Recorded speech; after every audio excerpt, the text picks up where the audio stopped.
Cumbres borrascosas. Capítulo 1. 1801.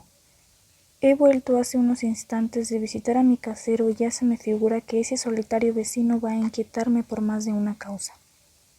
En este bello país, que ningún misántropo hubiese podido encontrar más agradable en toda Inglaterra, el señor Heathcliff y yo habríamos hecho una pareja ideal de compañeros, porque ese hombre me ha parecido extraordinario. Creo que ni siquiera percibió la espontánea simpatía que me inspiró. Por el contrario, metió los dedos más profundamente en los bolsillos de su chaleco y sus ojos desaparecieron entre sus párpados cuando me oyó pronunciar mi nombre y preguntarle: ¿El señor Heathcliff? Él asintió con la cabeza. Soy su nuevo inquilino, el señor Lockwood. Me he apresurado para tener el gusto de conocerlo y decirle que espero que mi insistencia en alquilar la granja de los tordos no lo haya molestado.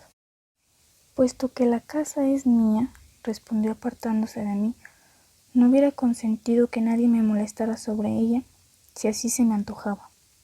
Pase. Pronunció aquel pase entre dientes, con un aire tal como si quisiera mandarme al diablo. Ni tocó siquiera la puerta en confirmación de lo que decía. Esto bastó para que yo me decidiera a entrar, interesado por aquel sujeto, al parecer más reservado que yo mismo.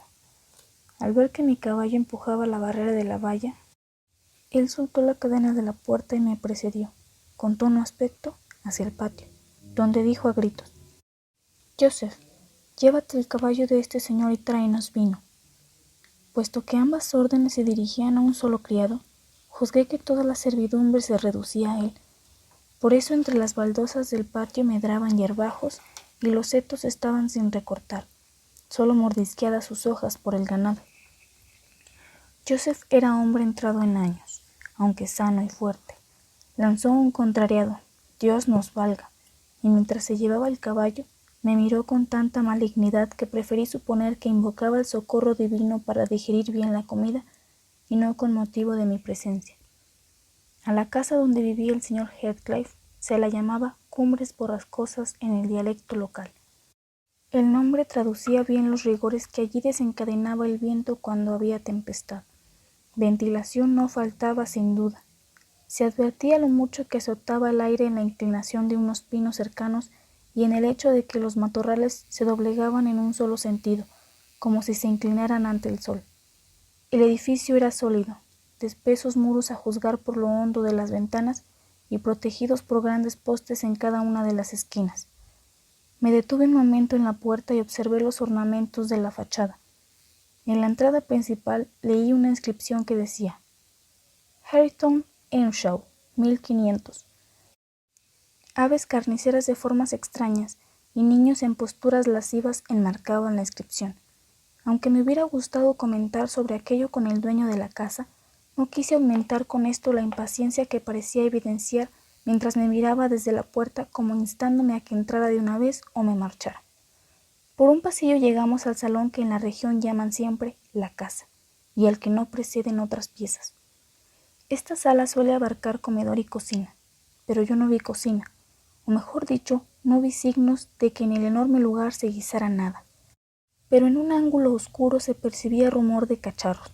De las paredes no pendían cazuelas ni utensilios de cocina. En un rincón se levantaba un aparador de roble con grandes pilas de platos, sin que faltaran jarras y tazas de plata. Encima del aparador había tortillas de avena y perniles curados de vaca, cerdo y carnero. Colgaban sobre la chimenea escopetas viejas de cañones herrumbrosos y unas pistolas de arzón.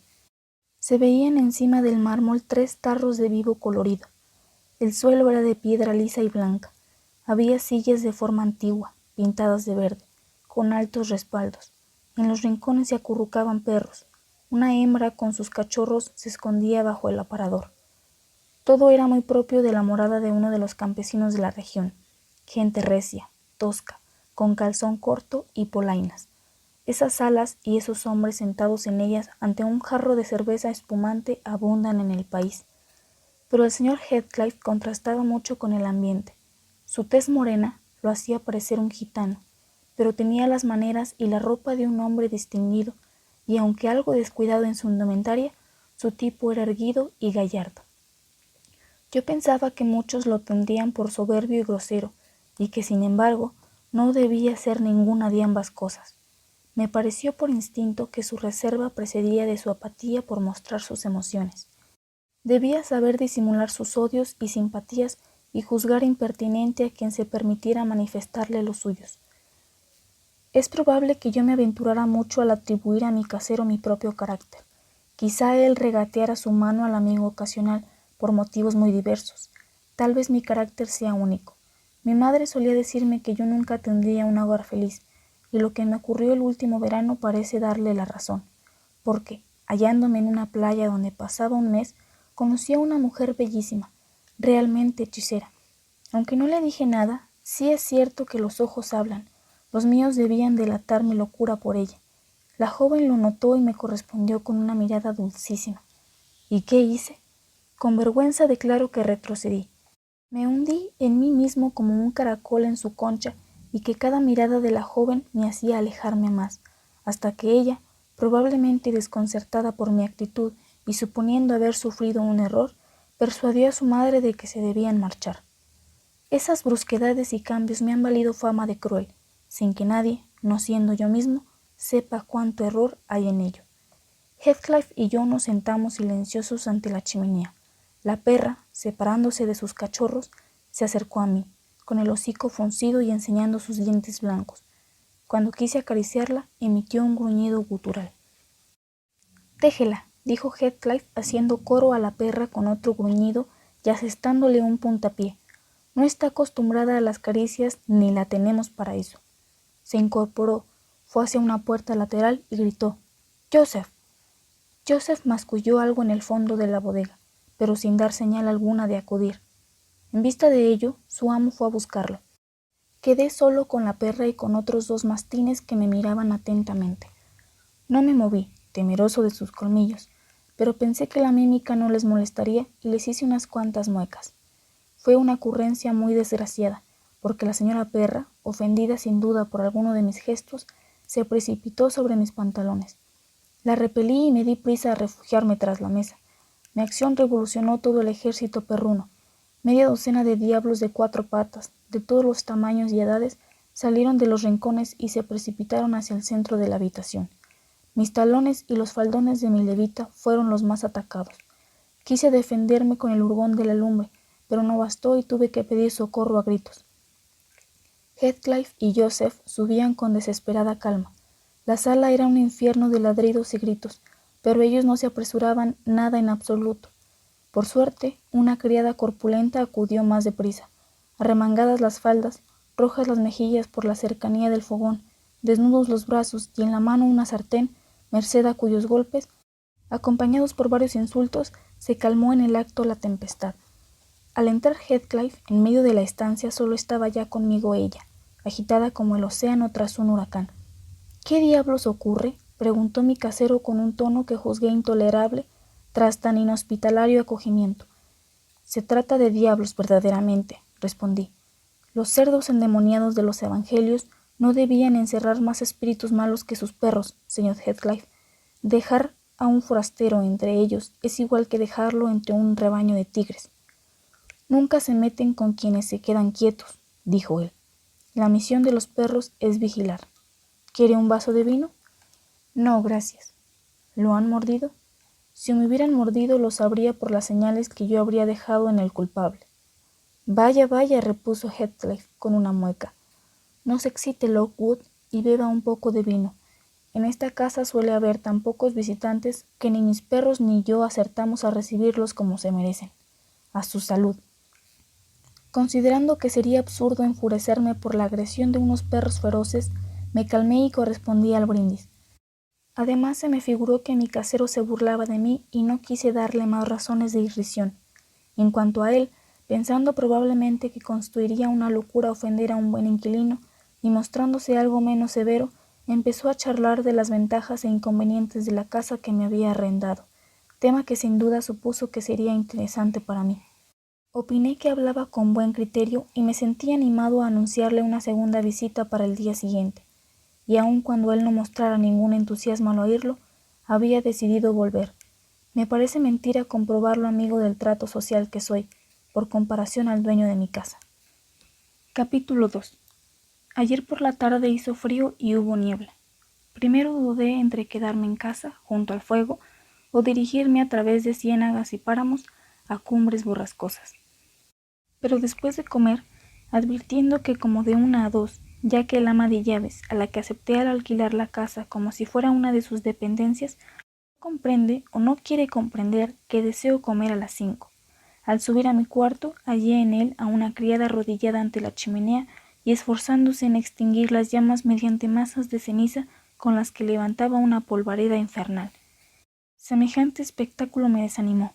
Cogí el sombrero y tras una caminata de 4 millas llegué a casa de Heathcliff en el preciso instante en que comenzaban a caer los primeros copos de una nevada semilíquida. El suelo de aquellas solitarias alturas estaba cubierto de una capa de escarcha ennegrecida, y el viento estremecía de frío todos mis miembros. Al ver que mis esfuerzos para levantar la cadena que cerraba la puerta de la verja eran vanos, salté la valla, avancé por el camino bordeado de groselleros y golpeé con los nudillos la puerta de la casa, hasta que me dolieron los dedos. Se oía ladrar a los canes. Tan necia inhospitalidad, murmuré mentalmente, merecía ser castigada con el aislamiento perpetuo de nuestros semejantes, ruines. Lo menos que se puede hacer es tener abiertas las puertas durante el día, pero no me importa, he de entrar. Tomada esta decisión, sacudí con fuerza el llamador de la puerta. La cara de vinagre de Joseph apareció en una ventana del granero. —¿Qué quiere usted? —preguntó. —El amo está en el corral. Doble en la esquina del establo si quiere hablar con él. —¿No hay alguien que abra la puerta? —le grité. —Nadie más que la señorita, y ella no le abriría aunque estuviera llamando hasta la noche. Sería inútil.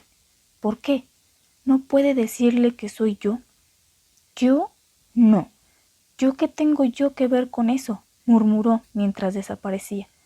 Se esperaba que cayera nieve. Yo empuñaba el albadón para volver a llamar, cuando un joven sin chaqueta y llevando al hombro una horca de labranza apareció y me dijo que lo siguiera.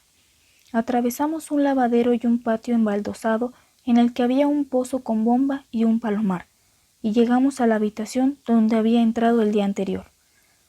Un inmenso fuego de carbón y leña la calentaba, y al lado de la mesa, en la que estaba servida una abundante merienda, tuve la satisfacción de ver a la señorita, persona de cuya existencia no había tenido antes noticia alguna. La saludé y permanecí de pie, esperando que me convidara a sentar. Ella me miró y no se movió de su silla ni pronunció una sola palabra. —¡Qué tiempo tan salvaje! —hice notar. —Lamento, señora Heathcliff, que la puerta haya sufrido las consecuencias de la negligencia de sus criados. Me ha costado un trabajo tremendo hacerme oír. Nunca abrió la boca. La miré y ella me correspondió con otra mirada tan fría que resultaba molesta y desagradable. —Siéntese —gruñó el joven—. Heathcliff vendrá enseguida. Obedecí y tosí y llamé a Juno, la malvada perra, que esta vez se dignó mover la cola en señal de que me reconocía. —Hermoso animal —comencé de nuevo—. ¿Piensa usted desprenderse de los cachorrillos, señora? —No son míos —dijo la joven amable con un tono aún más antipático que el que se hubiera empleado el propio Heathcliff. —Entonces, ¿sus favoritos serán aquellos? —proseguí, volviendo la mirada hacia lo que me pareció un cojín con gatitos. —Una elección bastante extravagante sería elegir esos como favoritos —contestó la joven desdeñosamente. Desafortunadamente, los supuestos gatitos eran, en realidad, un montón de conejos muertos. Volví a toser, me aproximé al fuego y repetí mis comentarios sobre lo desagradable de la tarde. —No debió haber salido —dijo ella mientras se incorporaba y trataba de alcanzar 2 de los tarros pintados que había de la chimenea. Pude distinguir por completo su figura a la luz de las llamas. Era muy esbelta y al parecer apenas había salido de la adolescencia. Estaba admirablemente formada y poseía el más lindo rostro que yo hubiera contemplado jamás. Tenía las facciones menudas, la tez muy blanca, bucles dorados que pendían sobre su cuello delicado y unos ojos que hubieran sido irresistibles de haber ofrecido una expresión agradable.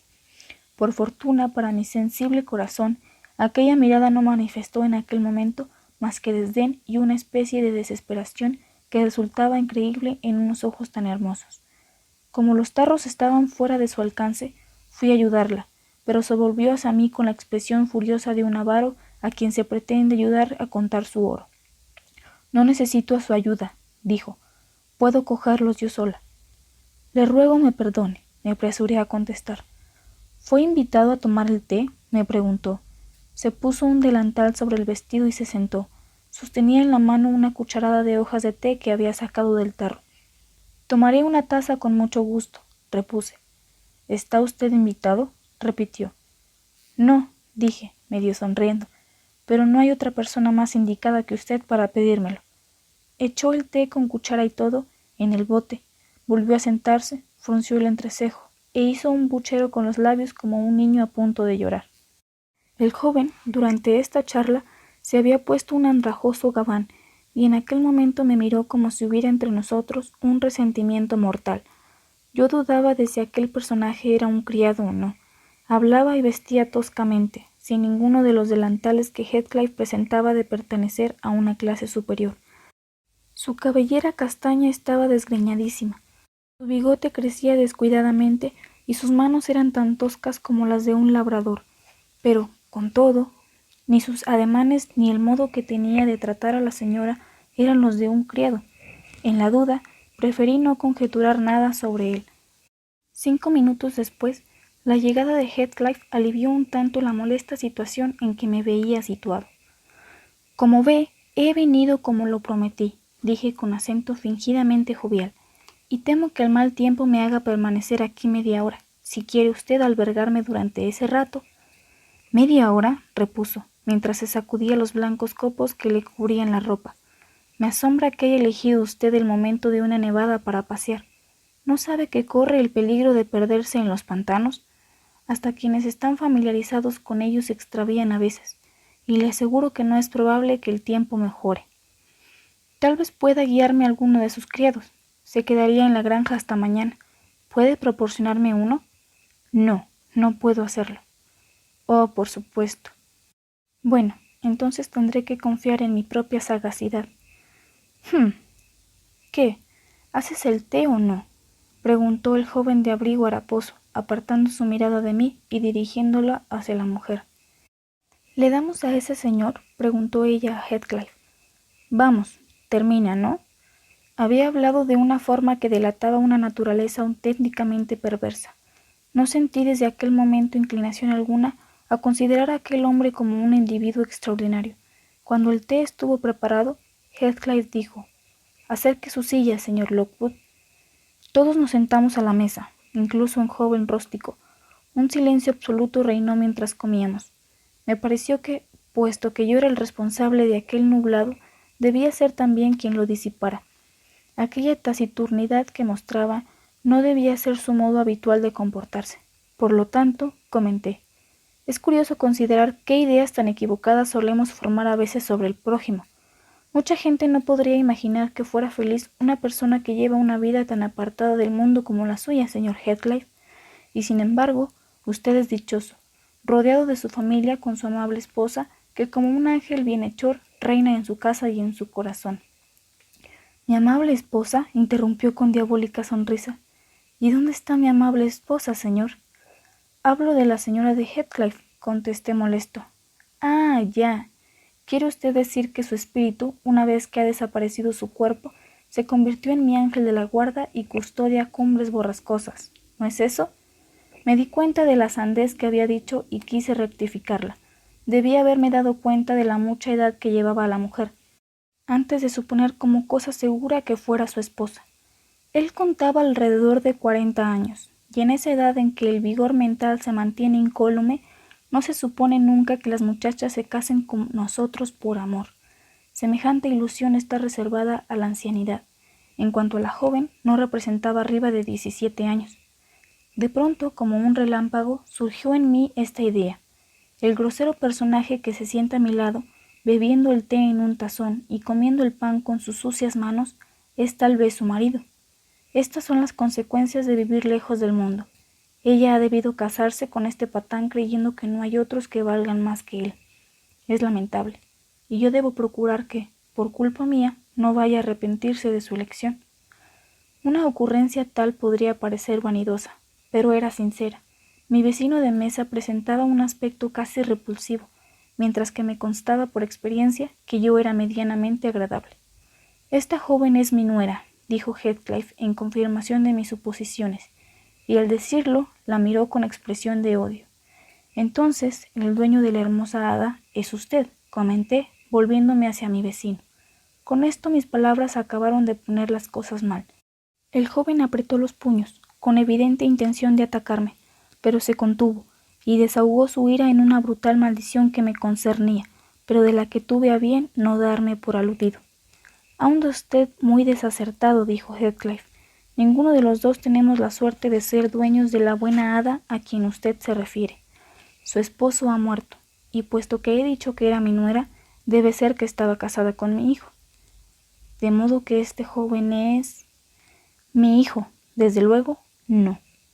Y Heathcliff sonrió como si fuera un disparate atribuirle la paternidad de aquel oso. «Mi nombre es Hareton Earnshaw», gruñó el otro, «y le aconsejo que lo pronuncie con el máximo respeto».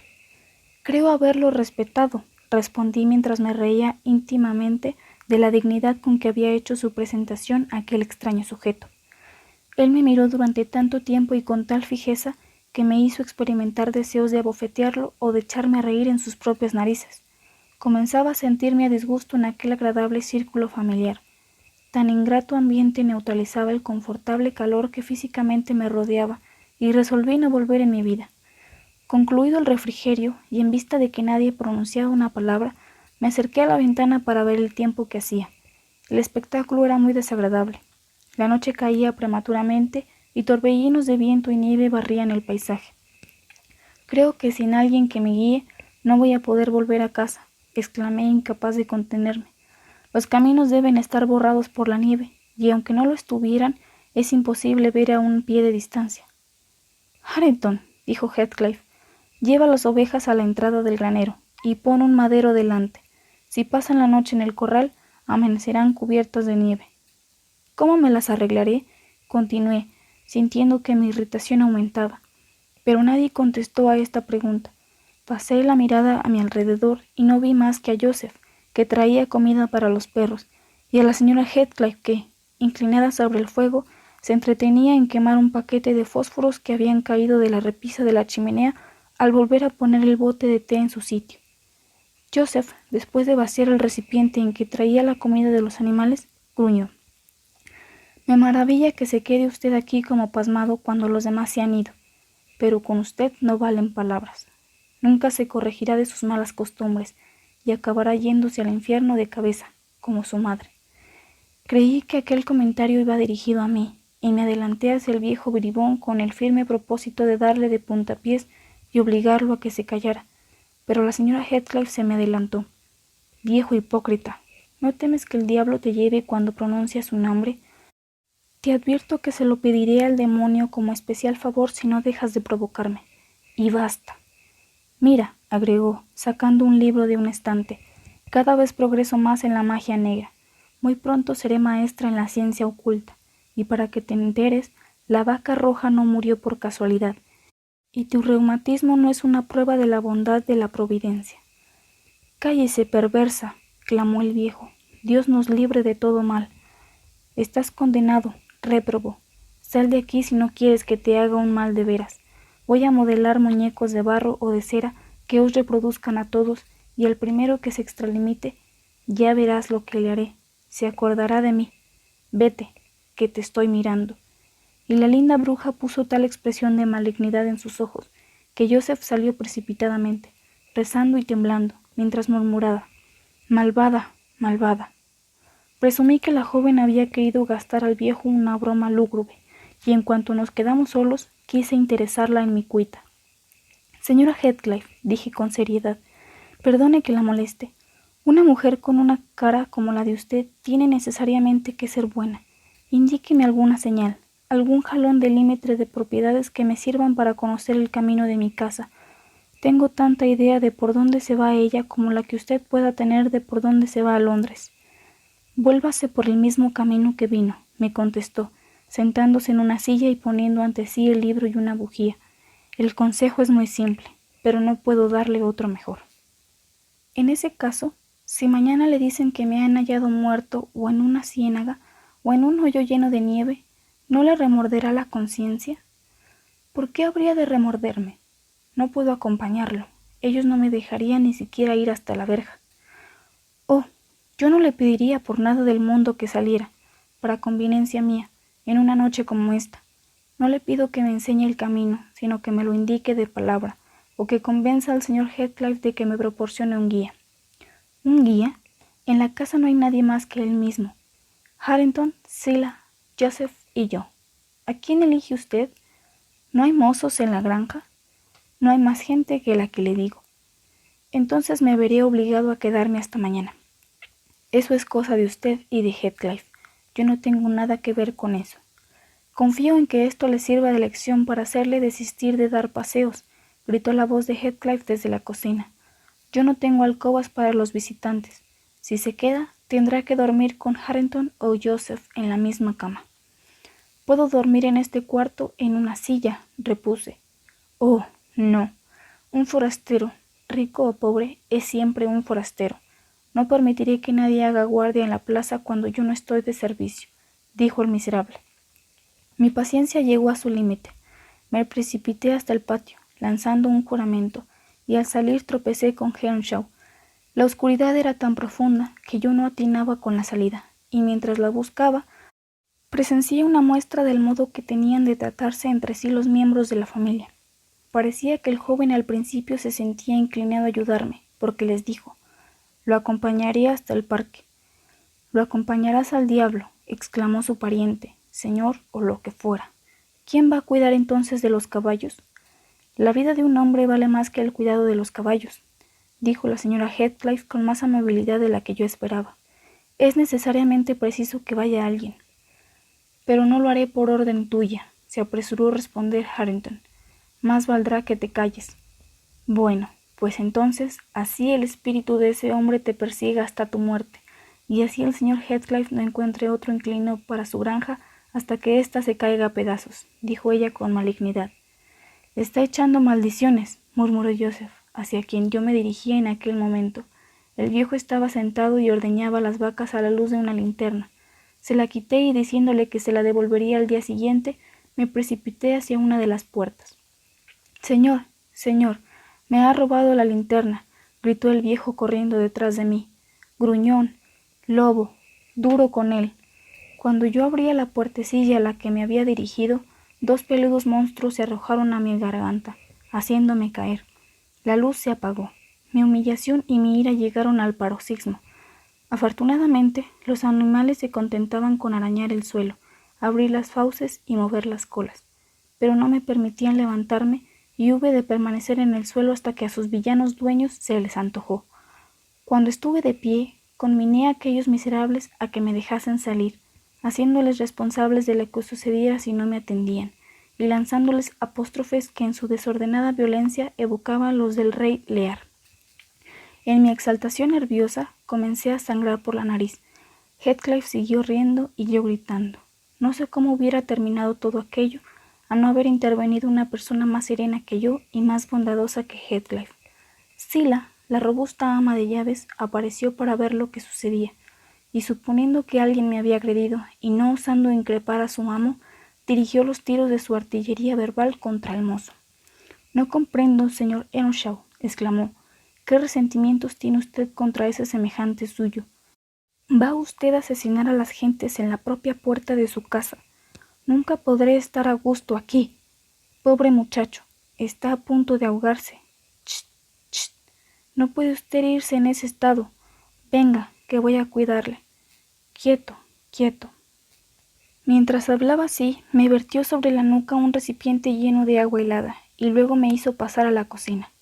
El señor Heathcliff, vuelto a su habitual estado de mal humor después de su explosión de regocijo, nos seguía. El desmayo que yo sentía como secuela de todo lo sucedido me obligó a aceptar alojamiento entre aquellos muros.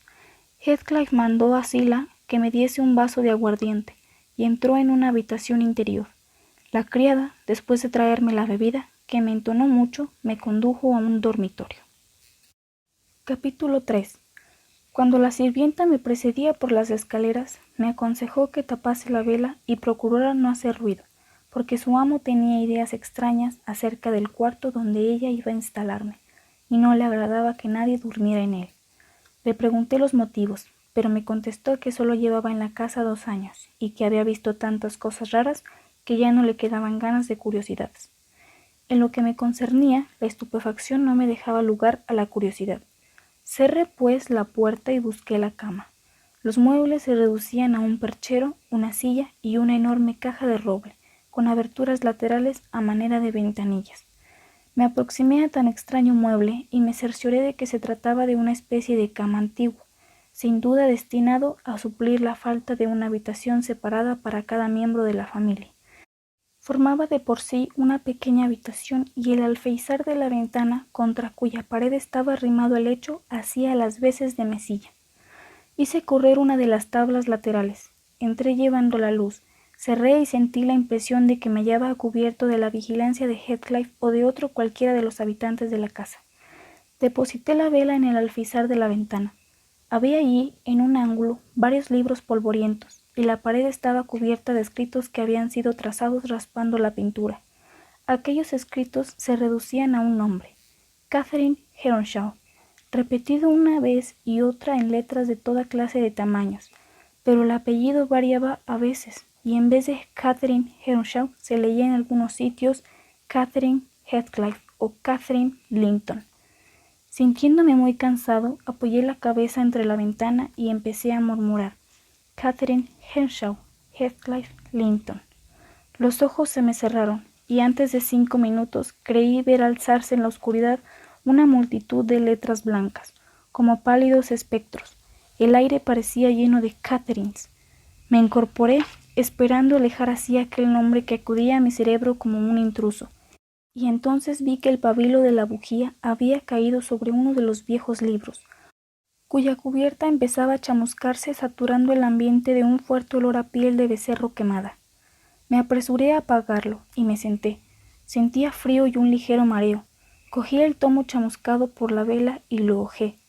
Era una vieja Biblia, que olía a apolillado, y sobre una de cuyas hojas, que estaba suelta, leí: Este libro es de Catherine Earnshaw, y una fecha de 25 años atrás. Cerré el volumen y cogí otro y luego varios más.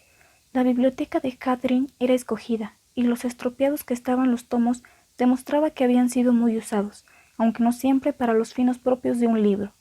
Los márgenes blancos de cada hoja estaban cubiertos de comentarios manuscritos, algunos de los cuales constituían sentencias aisladas. Otros eran, al parecer, retazos de un diario mal pergeñado por la torpe mano de un niño. Encabezando una página sin imprimir, descubrí, no sin regocijo, una magnífica caricatura de Joseph, diseñada burdamente, pero con enérgicos trazos. Sentí un vivo interés hacia aquella desconocida Catherine y traté de descifrar los jeroglíficos de su letra. «¡Qué domingo tan malo!», decía uno de los párrafos. «¿Cuánto daría porque papá estuviera aquí? Hindley lo sustituye muy mal y se porta atrozmente con Heathcliff.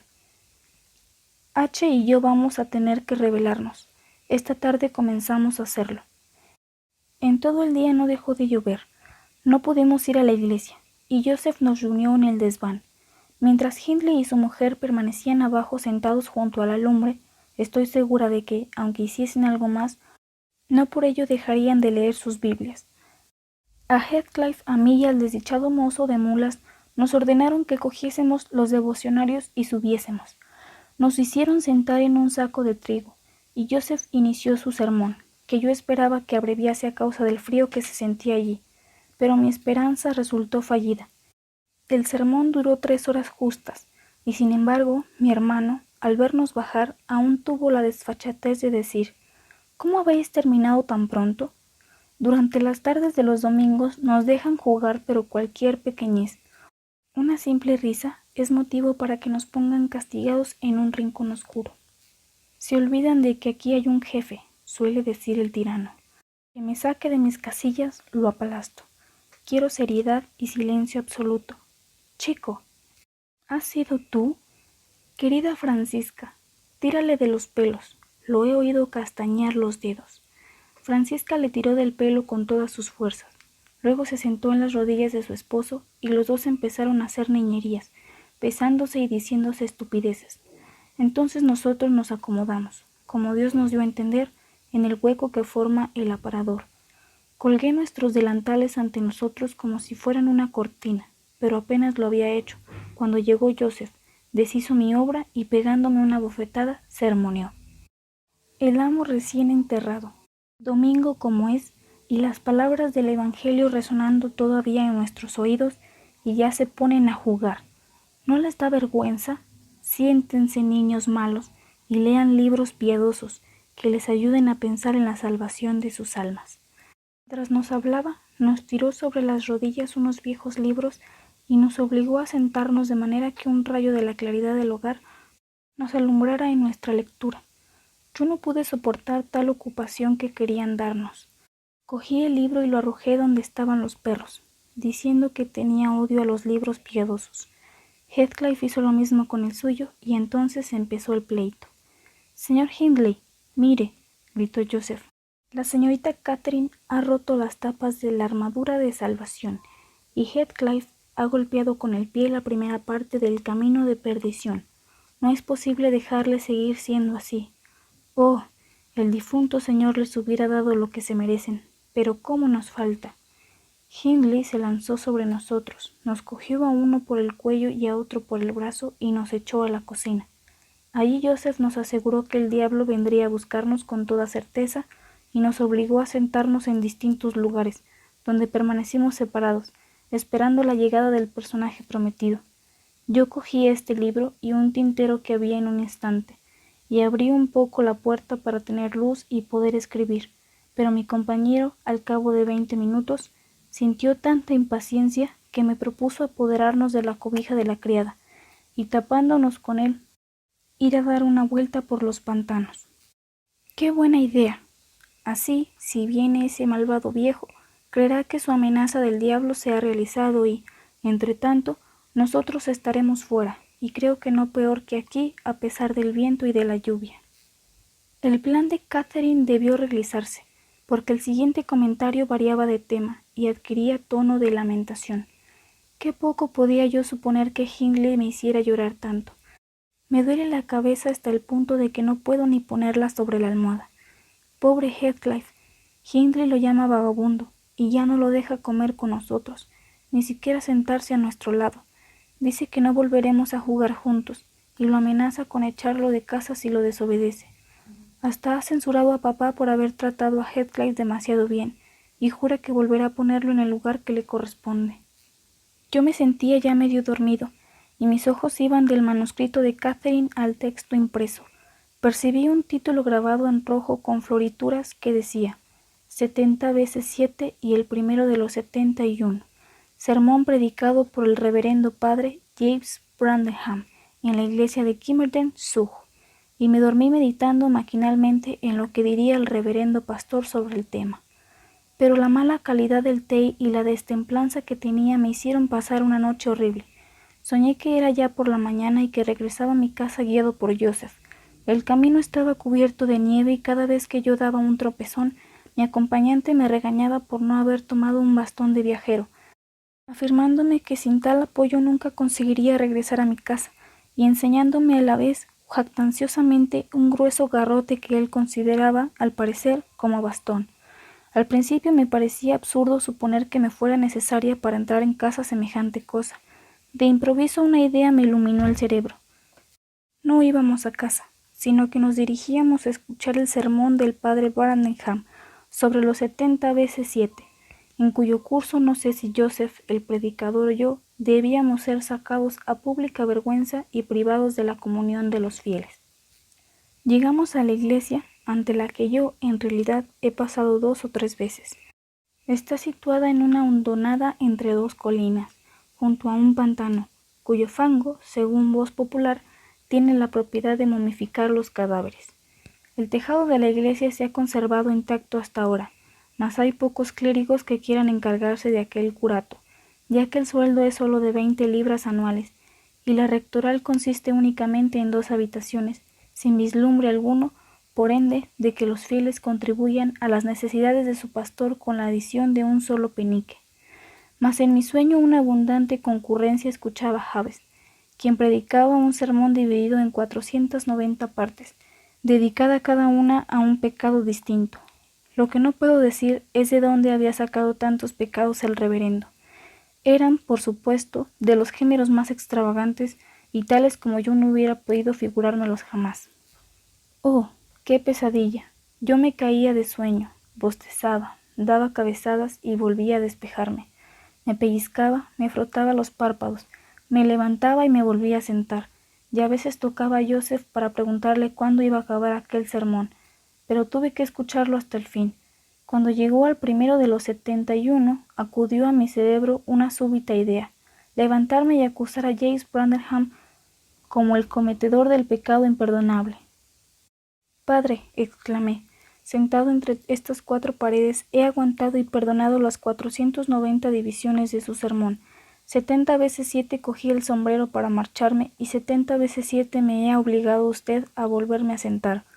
Una vez más es excesiva. Hermanos de martirio, duro con él. Arrástranlo y despedácenlo en partículas tan pequeñas que no vuelvan a encontrarse en indicios de su existencia». «Tú eres el réprobo», gritó Gibbs, después de un silencio solemne. 70 veces 7 te he visto hacer gestos y bostezar.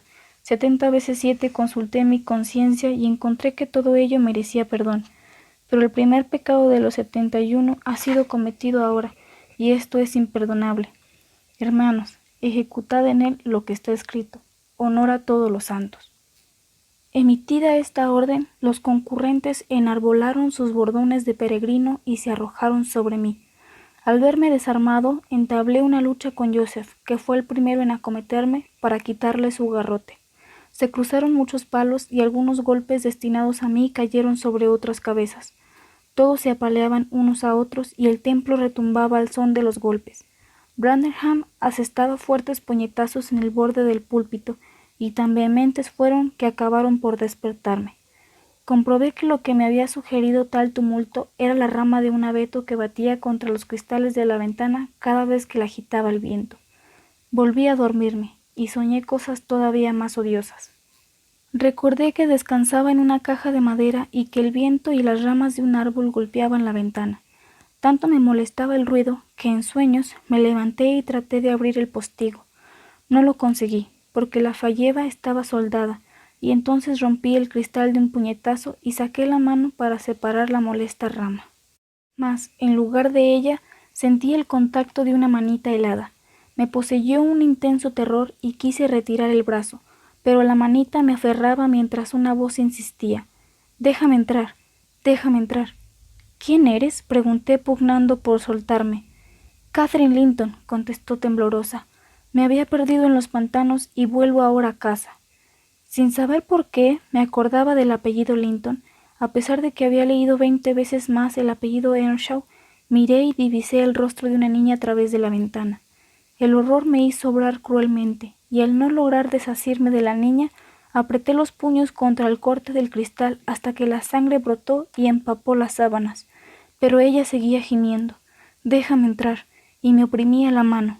Mi espanto llegaba al colmo. «¿Cómo voy a dejarte entrar?», dije por fin, «si no me sueltas la mano». El fantasma aflojó su presión. Metí precipitadamente la mano por el hueco del vidrio roto, amontoné contra él una pila de libros y me tapé los oídos para no escuchar la dolorosa súplica. Pasé así unos 15 minutos, pero en cuanto volví a atender, percibía idéntica súplica. «Vete», exclamé, «no te abriré aunque me lo estés pidiendo 20 años seguidos». «20 años han pasado», murmuró. 20 años han pasado desde que me perdí. Y empujó levemente desde afuera. El montón de libros vacilaba. Intenté moverme, pero mis músculos estaban como paralizados, y en el colmo del horror lancé un grito. Aquel grito no había sido soñado. Con gran turbación sentí que unos pasos se acercaban a la puerta de la alcoba. Alguien la abrió y por las aberturas del lecho percibí luz. Me senté en la cama, sudoroso, estremecido aún de miedo. El que había entrado murmuró algunas palabras como si hablase solo, y luego dijo en el tono de quien no espera recibir contestación: «¿Hay alguien ahí?». Reconocí la voz de Heathcliff y, comprendiendo que era necesario revelarle mi presencia, ya que si no, buscaría y acabaría encontrándome, Descorrí las tablas del lecho. Tardaré mucho en poder olvidar el efecto que mi acción produjo en él. Heathcliff se paró en la puerta. Llevaba la ropa de dormir, sostenía una vela en la mano y su cara estaba blanca como la pared. El ruido de las tablas al descorrerse le causó el efecto de una corriente eléctrica.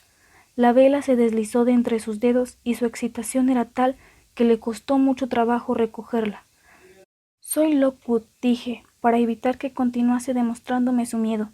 He gritado sin darme cuenta mientras soñaba. Lamento haberle molestado. «Dios le confunda, señor Lockwood. Váyase al...» comenzó él.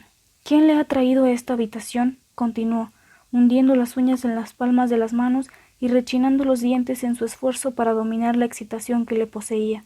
«¿Quién le trajo aquí? Dígamelo para echarle de casa inmediatamente». «Su criada Zillah», contesté abandonando la cama y recogiendo mis ropas. «Haga con ella lo que le parezca, porque lo tiene merecido. Se me figura que quiso probar a expensas mías si este sitio en efecto está embrujado, y le aseguro que, en realidad, está bien poblado de trasgos y duendes. Hace usted bien en tenerlo cerrado. Nadie le agradecerá a usted el dormir en esa habitación». «¿Qué quiere usted decir y qué está usted haciendo?», replicó Heathcliff. «Acuéstese y pase la noche, pero en nombre de Dios, no repita el escándalo de antes. No tiene justificación posible, a no ser que le estuvieran desollando vivo». «Si aquella endemoniada brujita llega a entrar, a buen seguro que me hubiese estrangulado», le respondí. «No me siento con ganas de soportar más persecuciones de sus hospitalarios antepasados. El reverendo James Branderham ¿no sería tal vez pariente suyo por parte de madre? Y en cuanto a la Catherine Earnshaw, o Linton, o como se llamara, buena pieza debía estar hecha. Según me dijo, ha andado errando durante 20 años, lo que sin duda es justo castigo de sus maldades». En aquel momento recordé que el apellido de Heathcliff estaba unido en el libro al de Catherine, lo que había olvidado hasta entonces. Me avergoncé de mi descortesía, pero, como si no me diese cuenta de haberlo cometido, continué. «El caso es que a primera hora de la noche estuve...». Iba a decir hojeando esos librotes, pero me corregí y continué, repitiendo el nombre que hay escrito en esa ventana, para ver si me dormía. «¿Cómo se atreve a hablarme de ese modo estando en mi casa?», barbotó Heathcliff. «¿Se habrá vuelto loco cuando me habla así?». Se golpeaba la frente con violencia. Yo no sabía si ofenderme o seguir explicándome, pero me pareció tan conmovido que sentí compasión de él y proseguí contándole mi sueño, y le aseguré que jamás había oído pronunciar hasta entonces el nombre de Catherine Linton, pero que, a fuerza de verlo escrito allí, llegó a corporeizarse al dormirme. Entre tanto que me explicaba así, Heathcliff poco a poco había ido retirándose de mi lado, hasta que acabó escondiéndose detrás del lecho. A juzgar por lo sofocado de su respiración, luchaba para reprimir sus emociones. Fingí no darme cuenta, continué vistiéndome y dije, «No son todavía las 3, yo creía que serían las 6 lo menos. El tiempo aquí se hace interminable. Verdad es que solo debían ser las 8 cuando nos acostamos». «En invierno nos retiramos siempre a las 9 y nos levantamos a las 4», replicó mi casero, reprimiendo un gemido y limpiándose una lágrima, según conjeturé por un ademán de su brazo. «Acuéstese», añadió, «ya que si baja tan temprano no hará más que estorbar. Por mi parte, sus gritos han enviado al diablo mi sueño». «A mí me pasa lo mismo», contesté. «Bajaré al patio y estaré paseando por él hasta que amanezca y después me iré. No tema una nueva intrusión de mi parte. La muestra de hoy me ha quitado las ganas de buscar amigos, ni en el campo ni en la ciudad. Un hombre sensato debe tener bastante compañía consigo mismo». «Magnífica compañía», murmuró Heathcliff. «Coja la vela y váyase a donde quiera. Me reuniré con usted enseguida. No salga al patio, porque los perros están sueltos, ni al salón porque Juno está allí de vigilancia, de modo que tiene que limitarse a andar por los pasillos y las escaleras. No obstante, váyase. Yo me reuniré con usted dentro de 2 minutos». Obedecí, y me alejé de la habitación todo lo que pude, pero como no sabía dónde iban a parar los estrechos pasillos, me detuve, y entonces asistí a unas demostraciones supersticiosas que me extrañaron, tratándose de un hombre tan práctico al parecer como aquel personaje. Había entrado en el lecho, y de un tirón abrió la ventana, mientras rompía a llorar. «Oh, Catherine», decía, «ven, te lo imploro una vez más. Oh, amada de mi corazón, ven, ven al fin». Pero el fantasma, con uno de los caprichos comunes a todos los espectros, no se dignó aparecer. En cambio, el viento y la nieve entraron por la ventana y extinguieron la luz. Tan dolorosa congoja se traslucía en la crisis sufrida por aquel hombre, que me retiré, reprochándome el haberle escuchado y el haberle relatado mi pesadilla, que le había afectado de tal manera, por razones a que no alcanzaba mi comprensión.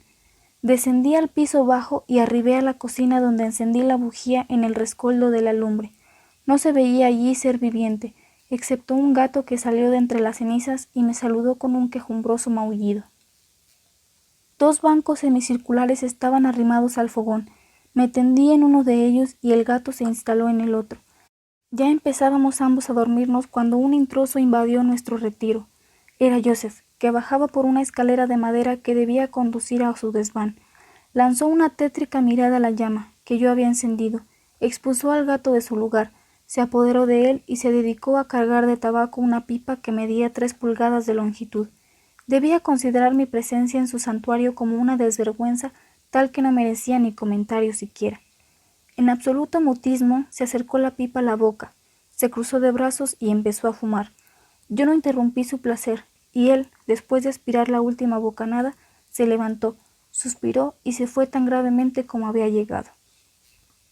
Sonaron cerca de mí otras pisadas más elásticas, y apenas yo abría la boca para saludar, la cerré de nuevo, al oír que Harrington Earnshaw se dedicaba a recitar en voz contenida una salmodia compuesta de tantas maldiciones como objetos iba tocando, mientras se afanaba en un rincón en busca de una azada para quitar la nieve.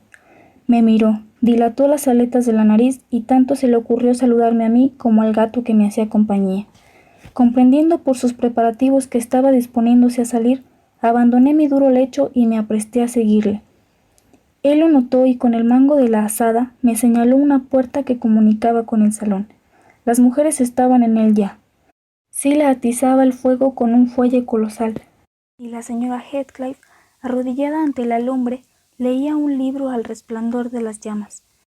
Tenía puesta la mano entre el fuego y sus ojos, y permanecía embebida en la lectura, que solo interrumpía de vez en cuando para reprender a la cocinera si hacía salir chispas sobre ella o para separar alguno de los perros que a veces la rozaba con el hocico. Me sorprendió ver también allí a Heathcliff, en pie junto al fuego, y al parecer concluyendo entonces de soltar una rociada sobre la pobre Zillah, la cual, de cuando en cuando, suspendía su tarea y suspiraba. En cuanto a ti, miserable, y Heathcliff pronunció una palabra inentendible dirigiéndose a su nuera, ya veo que continúas con tus odiosas mañas de siempre. Los demás trabajan para ganarse el pan que comen, y únicamente tú vives de mi caridad. Fuera ese mamotreto, y haz algo útil. Debías pagarme por la desgracia de estar viéndote siempre. ¿Me oyes, maldita bruta? Dejaré mi mamotreto porque me lo podría usted quitar, respondió la joven cerrando el libro y tirándolo sobre una silla. Pero aunque se le encienda a usted la boca injuriándome, no haré nada, no siendo lo que me parezca bien. Heathcliff alzó la mano, pero su interlocutora, probando que tenía costumbre de aquellas escenas, se puso de un salto fuera de su alcance.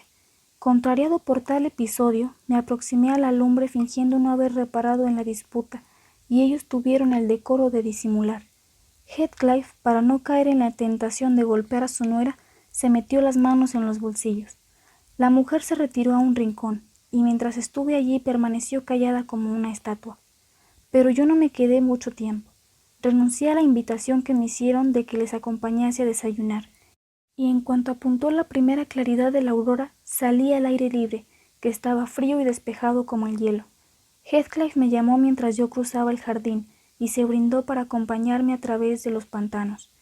Hizo bien, ya que la colina estaba convertida en un ondulante mar de nieve, que ocultaba todas las desigualdades del terreno. La impresión que yo guardaba de la contextura del suelo no respondía en nada a lo que ahora veíamos, porque los hoyos estaban llenos de nieve, y los montones de piedras, reliquias del trabajo de las canteras que bordeaban el camino, habían desaparecido bajo la bóveda. Yo había distinguido el día anterior una sucesión de piedras erguidas a lo largo del camino y blanqueadas con cal, para que sirviesen de referencia en la oscuridad, y también cuando las nevadas podían hacer confundir la tierra segura del camino con las movedizas charcas de sus márgenes. Pero a la sazón ni siquiera se percibían aquellos jalones. Mi acompañante tuvo que advertirme varias veces para impedir que yo saliese del camino sin notarlo. Hablamos muy poco. A la entrada del parque de la granja de los tordos, Heathcliff se detuvo. Me dijo que suponía que ya no me extraviaría y con una simple inclinación de cabeza nos despedimos. En la portería no había nadie y recorrer las 2 millas que me quedaba por andar hasta la granja me costó 2 horas, dadas las muchas veces que erré el camino, extraviándome en la arboleda y hundiéndome en nieve hasta la cintura. Era mediodía cuando llegué a mi casa. El ama de llaves y sus satélites acudieron con alborozo a recibirme, y me aseguraron que me daban por muerto y que pensaban en ir a buscar mi cadáver entre la nieve. Les aconsejé que se calmaran, puesto que al fin había regresado. Subí dificultosamente la escalera y entré en mi habitación. Estaba entumecido hasta los huesos.